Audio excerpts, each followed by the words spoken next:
श्रोता प्रेमियों, मैं राम सागर शास्त्री आप लोगों के समक्ष रखने जा रहा हूँ एक प्रसंग, बाल और सुग्रीव का जन्म।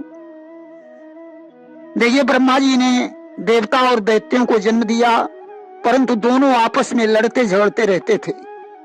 एक बार की बात है, देवता और दैत्यों में घमासान युद्ध हो रहा था।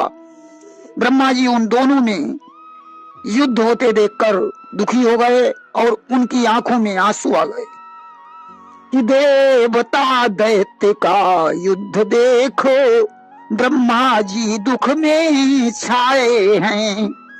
करुणित हो गया हृदय उनका, नैनों में नीर भर लाए हैं। अचानक ब्रह्मा जी की आंखों से दो आंसू टपक कर जमीन पर गिर पड़े और वे दोनों अश्रु बिंदु एकाकार हो गए, जिनसे एक वानर राज का जन्म हो गया। वानर क्रोध से भरा हुआ था, उसे प्यास लगी थी, अतः पानी पीने की इच्छा से वह ब्रह्मा द्वारा श्रापित एक सरोवर पर पहुंचा,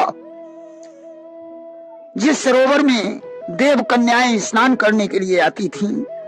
ब्रह्मा जी ने उस सरोवर को श्राप दे दिया था कि जो पुरुष इस सरोवर में स्नान करने आएगा वह नर से नारी बन जाएगा। कि क्रोध भरा वानर जब ही गया सरोवर तीर, हृदय विकल हो रहा था, सोचा पी लूं नीर। जो ही पानी पीने की इच्छा से वह वानर सरोवर में घुसा, एक विचित्र घटना घटित हो गई कि ज्यों ही जल में वो घुसा, घटना घटी अनूप, उस वानर का हो गया तत्क्षण नारी रूप। जल में घुसते ही वह वानर एक सुंदर युवती बन गया। देवराज इंद्र ने उस सुंदरी को देखा, मोहित हो गए कि सुरपति ने देखा नैनों से, तत्क्षण भूतल पर आए हैं। सोचा इस परम सुंदरी ने, रति के भी मान घटाए हैं। आज इंद्र के समागम से एक पुत्र का जन्म हुआ, जिसके बाल बहुत सुंदर थे। इंद्र ने उस बच्चे को ब्रह्मा जी के द्वारा वरदान दिला दिया था कि जो इस बच्चे से युद्ध करने की कामना से आएगा, उसका आधा बल बच्चे में चला जाएगा। सुंदरी ने उस बच्चे को गौतम ऋषि के आश्रम पर छोड़ दिया। गौतम ने उस बच्चे का पालन पोषण किया। उसके सुंदर बाल देखकर उसका नाम बाल रख दिया।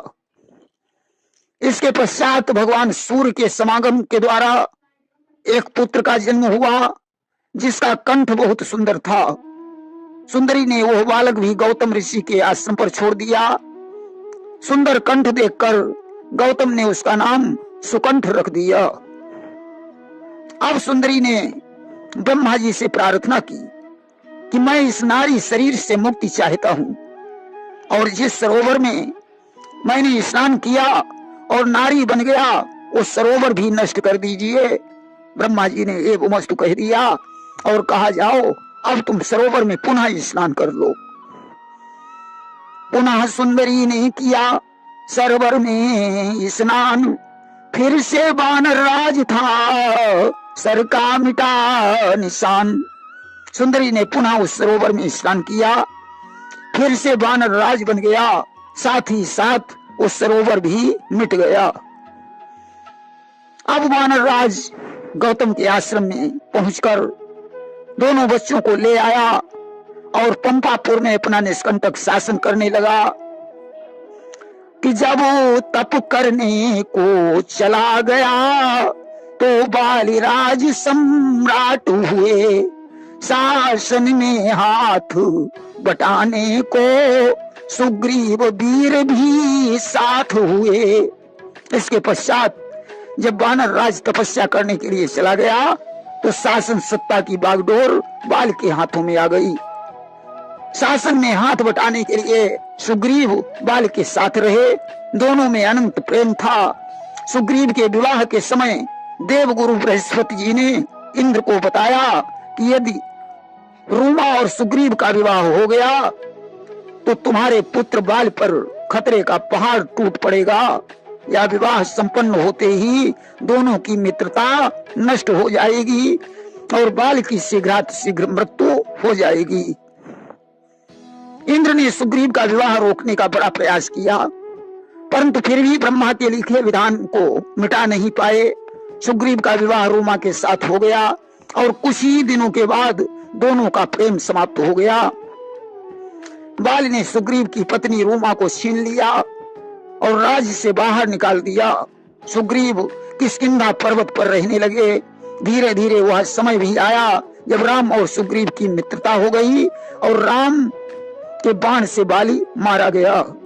अधिक जानकारी के लिए श्रवण करें हमारा वीडियो सुग्रीव विवाह।